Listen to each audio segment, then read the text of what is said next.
What's your definition of quality leadership from a CU Answers perspective? So leadership is influencing others for a common goal or a common output. And what that means here at CU Answers is anybody can be a leader. You can lead from any position in the firm. Leadership doesn't require formal powers. It's about working on others' agendas and influencing an outcome. A leader is anybody that is followed by anybody. It can be very simple. If you're the one in front, someone's following you, you're a leader. A lot of people see leadership as being the one in charge. I don't see it that way. You might be the one in charge. You might also be someone who's setting a good example. You might be an inspiration. You might be an inspiration from a personal standpoint, enthusiasm or your spirit. Or you might be someone who's a decision maker and who's pulling people along a certain direction. Leadership means a lot of different things to a lot of different people, and I don't follow the same definition. It depends on the situation. Quality, if you're talking about CU Answers and you're considered a leader at CU Answers, quality to me just means you're going in the same direction CU Answers is going, following the basic tenets of the organization and our spirit and what we hope to achieve with our clients. So quality leader would be someone who's in step with us and who inspires other people to follow them. Leaders here at CU Answers will often find themselves managing different individuals that have different technology strengths and visions and objectives. I think the definition of a good leader is someone who can take those differences and manage them to get the most out of their people towards a common goal. So leadership is two sides. One, I lead the team. Two, I stand in front of the team and represent the team. As you look at the list of 22 qualities that are thought to make a good leader, could you select a few and speak briefly about them? The first one that occurs to me is confidence. I believe that for other people to trust the decisions you make, you have to have confidence in them yourself. Don't back down at the first sign of resistance. And you get a reputation for that over time. If people ask you to make a decision, you make a decision, and then someone objects and you immediately say, oh, no, I guess we'll do it your way. They're never going to have confidence in your decisions. And that might need to take a little more time to make the decision so that you're confident in it yourself. But once you make it, stand behind it. Now, it doesn't mean you can't ever change your mind, but I really think that that projected confidence means other people will trust that I can go with that decision. Another one for me is integrity. I think of it as a form of self-respect. You do the right thing because it's the right thing to do, because it helps you sleep at night because you're doing the right thing. And to have enough confidence that that's important to you and that you're going to stick to that, I believe that is what makes a good leader in a lot of ways. People trust that person. They have integrity. They're not going along with the crowd even though they don't really believe in it, because then you can't really have confidence in their decision. If they believe it, they know it's right inside, then that will come across in your ability to trust their decision. And of course, as a writer, communication is really important to me, always has been. But it's more than just how you communicate. There's a million books you can read about what to say, how to say it. In my mind, it's more about being aware of needing to communicate all the time. Who needs to know this thing I just learned? Who needs to know this thing I just talked to someone about? Who should I be keeping updated on X, Y, or Z thing that I'm doing? I think about that all the time. People probably get tired of getting emails from me, but it's because if they're informed, then they're aware, they know, oh, well, what about this? What about this? You can have that back and forth, but only if they know that it's something that's on your mind or that something has changed. I just think that's a really important thing for any position. I don't care if you consider yourself a leader or you're just an employee. Keep people up to speed on what's going on. Always be thinking, who else should know about what I just learned?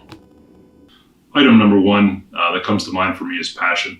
How you attack or approach every single day from an organizational standpoint, but also in your personal life. Bring that passion to everything that you do, and that will always help you carry the day, regardless of how good or how bad those moments may have been for you. The second one that comes to mind really is persistent. How do I approach something first, second? It may not work until the 23rd time. Is it software? Is it people interactions? Is it time? Is it even a new development conversation? But that persistence is a key to success for many folks, regardless of what you do here at the organization. The three leadership qualities I selected were confidence, integrity, and passion. And the reason I selected them is I believe that whatever message you're trying to convey, if you do it with those three things in mind, it makes it very easy for your team to follow your direction. An effective leader has to be able to recognize a changing situation and make adjustments based on that changing situation to achieve the overall goal. Integrity, because of the industry we serve. I mean, we have to be above reproach, and you start as a leader in CU Answers being that way with your team. Accountability, just be a person of your word, person of action, and when you make a mistake, don't be afraid to own up to the mistake and move forward. I think what we do here is not certainly life and death, and so you make a mistake, you own up to it, you move on. I truly believe in the philosophy, you must be generous to receive generosity. Giving praise, giving positive reinforcement, be generous with your time and your attention, and ultimately you will receive that back in return. Is there a leadership quality you would add? There's a pretty all-encompassing list, but one thing that may not have been on there, I think, is to be a good listener. I think as a manager, so attentiveness, I guess, would be the word. To listen to customers, to listen to your teammates, and just be aware of what's going on your team and in your surroundings, I think is what defines a leader. The leadership quality I would add to the list is vision. And I would do so because I think it helps convey that you're not only looking at the short-term objectives, but the long-term vision as well. And I think that one, you need to be responsible to the group you're leading. And two, you need to be responsible for the group you're leading. I would add confidence at that personal level, regardless of how you approach a room full of people or a problem or otherwise. Be comfortable with yourself, be confident in yourself, and recognize that that'll carry forward with everybody that you interact with, regardless of the situation.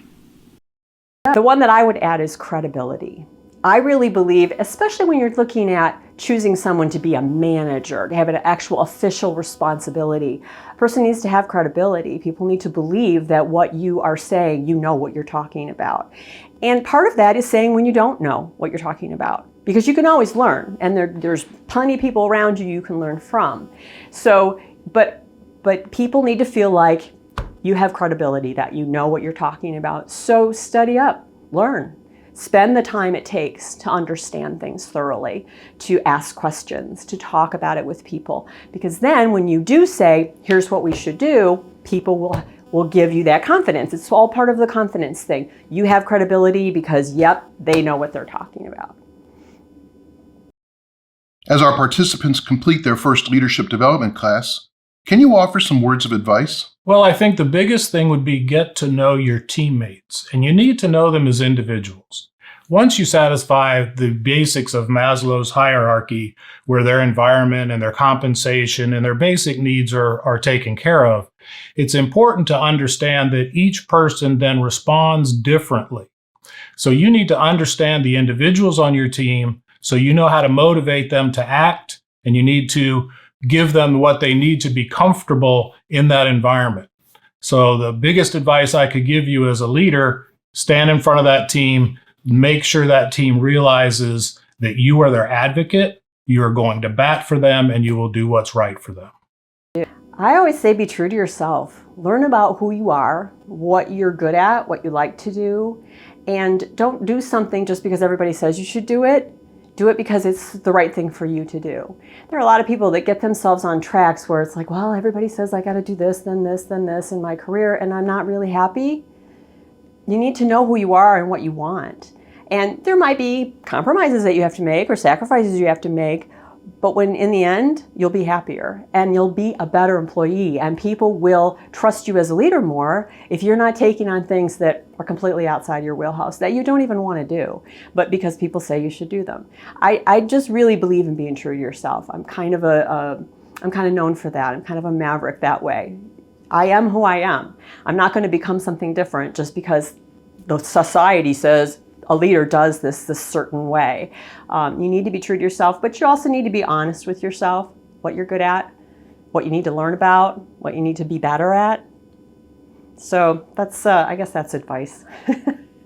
Leadership's hard work. It does require a fair amount of effort and being self-critical. Don't be afraid to fail, either yourself or your team.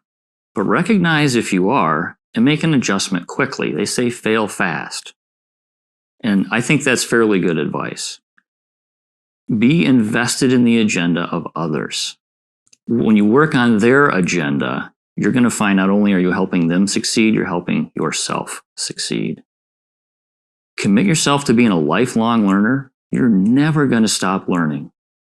You're going to come into new situations all the time.